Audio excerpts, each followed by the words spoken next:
Doctor Farooq Baloch here. Lecture 33 ICT का हमारा computer science का था about ICT in government. Government कैसे कंप्यूटर साइंस आईटी और कम्युनिकेशन टेक्नोलॉजीज को इम्प्रूव कर सकती है, मैनेजर्स के लिए, स्टूडेंट्स के लिए, प्रोफेशनल्स के लिए डिफरेंट मॉडल्स हमने दिए। अब हम ये देखते हैं कि आईसीटी एजुकेशन में कैसे यूज होगा। हमारा ऑब्जेक्टिव बहुत सिंपल है, हम ये पहले समझेंगे कि आईसीटी का क्या रोल होगा एजुकेशन में और रिसर्च में। दूसरा, हम वो टूल्स और टीचिंग टेक्निक्स देखने की कोशिश करेंगे जो कि टीचर्स को, प्रोफेशनल्स को, स्टूडेंट्स को, पॉलिसी मेकर्स को हेल्प कर सकते हैं। तीसरा, हम ये देखेंगे कि आईसीटी किस तरीके से रिसर्च प्रोसेस को इम्पैक्ट करता है और फ्यूचर चैलेंजेस क्या हैं, फ्यूचर क्या होने वाला है, ताकि जो लोग भी हमें देख रहे हैं वो फ्यूचर रेडी हों। तो इसका हम ओवरऑल अगर ओवरव्यू देखें कि आईसीटी इन एजुकेशन में, सबसे पहली चीज़ तो ये है कि ऑब्वियसली इंफॉर्मेशन कम्युनिकेशन टेक्नोलॉजीज क्या कर रही हैं, टीचिंग, लर्निंग और एडमिनिस्ट्रेशन को बेहतर कर रही हैं। सो मैं अगर एक क्लास में पढ़ाता हूँ तो डेफिनेटली मैं एक लिमिटेड 60-70 के लोगों को पढ़ा रहा हूँ। मैं ये लेक्चर रिकॉर्ड कर रहा हूँ मुख्तलिफ यूट्यूब चैनल के ऊपर। मेरा YouTube channel doctor Farooq Buzdar Urdu Hindi channel के ऊपर ये वीडियोस एनिमेशन के साथ मौजूद होंगी, बहुत डिटेल्ड मौजूद होंगी। 44 के 44 लेक्चर, 45 के लेक्चर्स। तो मैं जब रात को सो रहा होता हूँ, मैं सुबह उठता हूँ तो मैं देखता हूँ कि कम से कम 10-20 लोगों ने उस पूरे कोर्स को पढ़ा है। तो ये किस वजह से है? ये इस वजह से है कि इंफॉर्मेशन कम्युनिकेशन टेक्नोलॉजीज के नए प्लेटफॉर्म्स आ गए, जिससे टीचिंग, लर्निंग, एडमिनिस्ट्रेशन मेरे लिए बड़ा आसान हो रहा है। बाकी लोगों के लिए भी ऑब्वियसली, जो भी लोग एजुकेशन फील्ड में, उनके लिए आसान होता है। तो ये है आईसीटी इन एजुकेशन। दूसरा क्या कर रहा है कि ये क्लासरूम से डिजिटल एनवायरनमेंट पे हमें लेके जा रहा है, जिसकी परफेक्ट एग्जांपल हमारी ये वाली स्लाइड्स हैं, ये वाला हमारा लेक्चर है। तीसरा, ये सपोर्ट करती है life long and distance learning को। सारी जिंदगी के लिए आप जो है ना डिस्टेंस लर्निंग से सीख सकते हैं। सबसे पहले हम ये देखते हैं कि क्या जो मौजूदा सिचुएशन में हम हैं, इसके पीछे हमने क्या-क्या अचीव किया है, इस आईसीटी इन एजुकेशन ने क्या-क्या अचीव किया है, ताकि हम फ्यूचर का भी सोच सकें, हम मॉडल्स को भी समझ सकें, ताकि आपको पता चले अभी दुनिया कहाँ पे है। सबसे पहले ये जो एजुकेशन का सिस्टम शुरू हुआ आईसीटी का, तो पहले चाक बोर्ड्स वगैरह क्लासरूम में बने। उसके बाद दूसरा स्टेज आया, ऑडियो और वीडियो विजुअल्स आना शुरू हो गए कि लोग जो है ना ऑडियो के थ्रू लोगों को पढ़ा सकते थे। कहीं न कहीं विजुअल्स वगैरह भी पढ़ा सकते थे।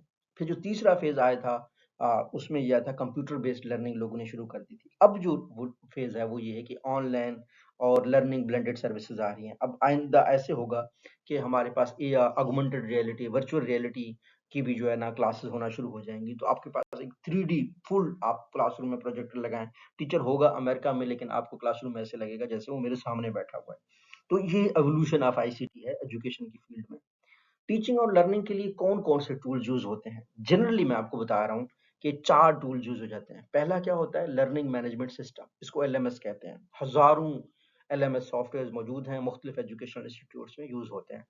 दूसरा मल्टीमीडिया प्रेज़ेंटेशंस हैं, जिससे आप देख सकते हैं कि जिससे मैं बात कर रहा हूँ, जहाँ पे मुझे कुछ लोग सुन रहे हैं, तो वो मल्टीमीडिया प्रेज़ेंटेशंस हैं जो एजुकेशन फील्ड में। तीसरी चीज़ है ऑनलाइन कोलैबोरेशन टूल्स बन जाएँगे। जैसे आपके पास गूगल क्लासरूम्स है, ज़ूम है, जैसे आपके पास और भी माइक्रोसॉफ्ट वर्ड में टीम्स का जो कांसेप्ट है, वो ऑनलाइन लर्निंग टूल में। और चौथी चीज़ हो जाएगी वर्चुअल क्लासरूम्स, जिस तरीके से मैंने आपको कहा होलोग्राम्स, ऑगमेंटेड रियलिटी के क्लासरूम्स बनेंगे। अच्छा, ई-लर्निंग और ऑनलाइन एजुकेशन होता क्या है? बहुत सिंपल अल्फाज़ में ई-लर्निंग और ऑनलाइन एजुकेशन होता है web based learning. Online global web से जो आप सीखते हैं, इसको ई-लर्निंग और ऑनलाइन एजुकेशन कहते हैं। इसकी ख़ासियत ये है कि इसको आपको किसी भी टाइम, किसी भी जगह से कर सकते हैं, लर्न कर सकते हैं, ठीक है? और इसकी इम्पोर्टेंट चीज़ जो होती है, वो होती है कि ये सेल्फ पेस्ड होती है, इंस्ट्रक्टर लेड लर्निंग होती है। आज हमारा लेक्चर नंबर 34 है, जो कि मैं रिकॉर्ड कर रहा हूँ। सो आप डॉक्टर फारूक बुज़दार बलोच उर्दू हिंदी चैनल पे जाके पिछले 33 लेक्चर्स को देख सकते हैं, अपने हिसाब से देख सकते हैं, रात को देख सकते हैं। इस लेक्चर को आप किसी भी टाइम देख सकते हैं। तो ये इस तरीके से एजुकेशन क्या हो रही है, ट्रांसफ़ॉर्म हो रही है। लोग अपनी मर्ज़ी के हिसाब से किसी भी टाइम पे सीख सकते हैं। अच्छा, इसमें जो नया काम आ गया है वो है ब्लेंडेड लर्निंग। ब्लेंडेड होता है मिक्स करना, जैसे फिज़िकल और ऑनलाइन का मिक्स करना, इसको भी ब्लेंडेड बोलते हैं, ठीक है? जब भी आप टेक्स्ट को या ऑडियो को, वीडियो को मिक्स करते हैं, उसको भी ब्लेंडेड बोलते हैं। ये लफ्ज़ ब्लेंडेड का मतलब होता है। तो ब्लेंडेड लर्निंग मॉडल्स एजुकेशन में क्या है? Combination of online and face to face teaching, कि ऑनलाइन भी पढ़ाते हैं और फेस टू फेस टीचिंग भी होती है। फ्लेक्सिबल लर्निंग अप्रोचेस आ जाती हैं, स्टूडेंट की एंगेजमेंट बढ़ जाती है। तो ये आईसीटी मैं बिल्कुल अपनी यूनिवर्सिटी में भी पढ़ाता हूँ और आईसीटी मैं यहाँ ऑनलाइन भी पढ़ाता हूँ। इससे ये होता है कि अगर मेरे स्टूडेंट किसी भी टाइम मेरे, अगर मैं अवेलेबल नहीं होऊँगा तो ये वाले लेक्चर्स देख सकते हैं। तो एक चीज़ आती है मोबाइल लर्निंग, ये आजकल बहुत पॉपुलर हो रहा है। जेफ बेजोस जो कि माइक्रोसॉफ्ट के फाउंडर हैं, वो इस पे बहुत ज़्यादा पैसा इन्वेस्ट कर रहे हैं, मुख्तलिफ इसमें कंपनियाँ आ रही हैं। तो इसको हम समझने की कोशिश करते हैं, ये होता क्या है? मोबाइल लर्निंग होता है ऑब्वियसली सीखना, सिखाना, पढ़ना मोबाइल के थ्रू। इसमें क्या होता है कि ये माइक्रो लर्निंग को सपोर्ट करता है, छोटे लेवल की लर्निंग को। जैसे अगर आपको अपना घर का जो है ना अभी वॉश बेसिन साफ करना है, आपको छोटा-सा घर में काम पड़ गया, आप वीडियो देखें और उसको सीखें, ठीक है? गहराई में आप एक बंदे को तब समझ सकते हैं या एक प्रोसेस को तब समझ सकते हैं जब आप उसके पास मिलें। जैसे मैं आपको बता रहा हूँ कि आपका लैपटॉप है, उसमें आपको छोटा-मोटा मसला आ गया है, तो आप ऑनलाइन गूगल करके, यूट्यूब करके सीख सकते हैं। लेकिन अगर बहुत बड़ा मसला आ गया है, तो आपको किसी कंप्यूटर के एक्सपर्ट के पास जाके उसको दिखाना पड़ेगा। तो मैनुअल सबके लिए सेम होता है। कभी-कभी आपने देखा होगा कि मैनुअल आपने पढ़ा, आप वो काम नहीं कर पा रहे होते, लेकिन एक स्पेशलाइज़्ड एक्सपर्ट बंदा है, तो वो जाके कर सकता है, ठीक है? लेकिन मोबाइल लर्निंग से हमारी माइक्रो लर्निंग हो जाती है और एक्सेसिबिलिटी भी हमारे लिए बढ़ जाती है कि एक चीज़ को हज़ारों लोग, लाखों लोग दे सकते हैं। वर्चुअल क्लासरूम किस क्लासरूम को कहते हैं? वो क्लासरूम जो रियल टाइम होती है, जैसे कि ये हमारी क्लासरूम रियल टाइम हो जाती है। वीडियो कॉन्फ्रेंसिंग टूल्स हमारी हो जाती हैं, इंटरैक्टिव लर्निंग एक्सपीरियंसेस भी हम लोग वर्चुअल क्लासरूम से कर सकते हैं। असेसमेंट एंड इवैल्यूएशन में आईसीटी बहुत इंपॉर्टेंट है। जैसे हमारे एजुकेशन सिस्टम आजकल हो रहा है कि ऑनलाइन क्विज़ेज़ हम लेते हैं, ऑटोमेटेड ग्रेडिंग खुद ब खुद ग्रेडिंग सिस्टम हो जाता है। जैसे अगर आप कहीं एमसीक्यूज़ पे टेस्ट दें, तो इस तरह के हमने नेशनल टेस्टिंग सेंटर में भी पाकिस्तान के हैं, एनटीएस में भी हमने देखे हैं और गवर्नमेंट ऑर्गनाइजेशंस में भी होते हैं। मैं मलेशिया में पढ़ता रहा हूँ, वहाँ पे भी होते हैं कि आप उसी टाइम पेपर दें, उसी टाइम रिज़ल्ट आ जाएगा। ऑनलाइन भी ऐसे आप कर सकते हैं और लर्निंग एनालिटिक्स भी आप आईसीटी में सीख सकते हैं।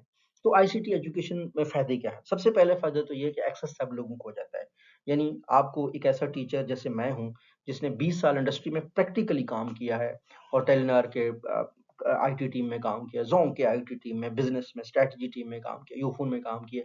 तो अब इस तरह का बंदा आपके पास अवेलेबल नहीं होगा।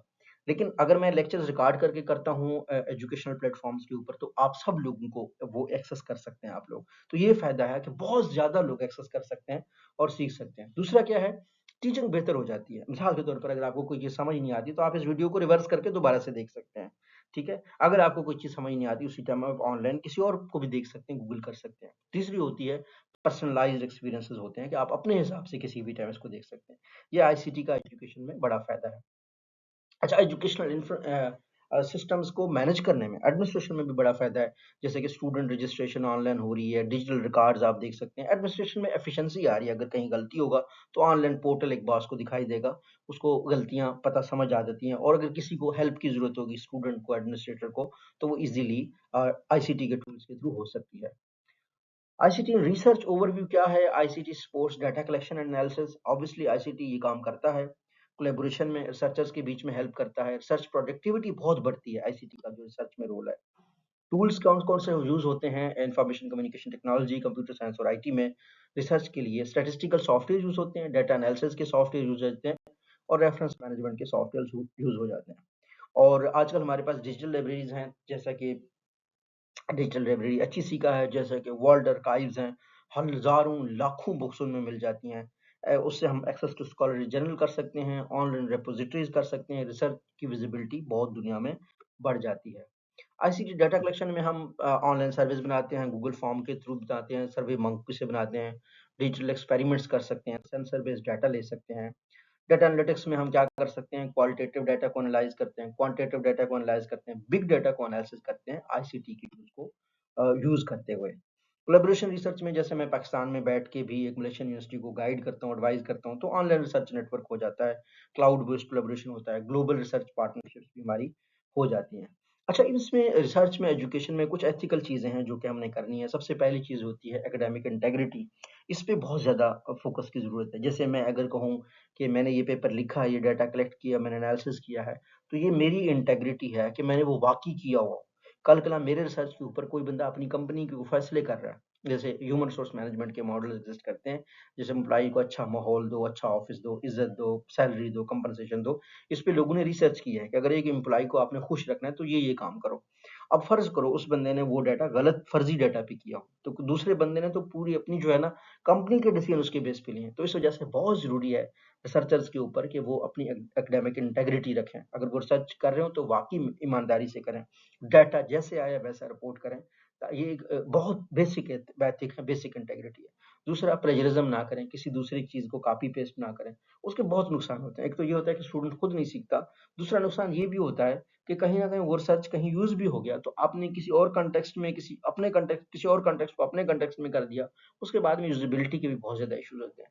तीसरी चीज़ ये है डाटा प्राइवेसी। आप जब भी रिसर्च करें, लोगों की जो प्राइवेसी है, रिस्पेक्ट है, उसको आपने कभी भी सामने नहीं लाना, लोगों के नाम नहीं लाने। आपका मकसद सिर्फ रिजल्ट से होना चाहिए कि स्टडी का रिजल्ट क्या है, उससे आपको हासिल क्या हुआ है, ताकि बाकी लोग उससे सीख सकें। इंडिविजुअल जो डिटेल्स हैं, उनका आपने एहतराम करना है, उनको शेयर नहीं करना। ये एथिकल चीजें हैं जो कि आईसीटी में हमने सीखी। चैलेंजेस ऑब्वियसली अभी हम आईसीटी एजुकेशन में इंप्लीमेंट करें, चैलेंजेस है हमारे पास, डिजिटल डिवाइड है, ट्रेनिंग की कमी है, इंफ्रास्ट्रक्चर की कमी है। पाकिस्तान में जो है ना ऑनलाइन बहुत से इनिशिएटिव्स ले रहे हैं, जैसे एचईसी की डिजिटल लाइब्रेरी है, एचईसी का रिसर्च पोर्टल है। मैनेजरियल रोल भी है, अगर आप मैनेजर हैं किसी एजुकेशनल सेंटर में, तो आप थोड़ा सा आईसीटी को अपनी यूनिवर्सिटी की स्ट्रेटजी का हिस्सा बनाएं, फैकल्टी डेवलपमेंट करें, स्टूडेंट की ट्रेनिंग करवाएं, टेक्नोलॉजी का अच्छा बेहतर करें। फ्यूचर क्या होने वाला है? फ्यूचर बहुत ब्राइट है।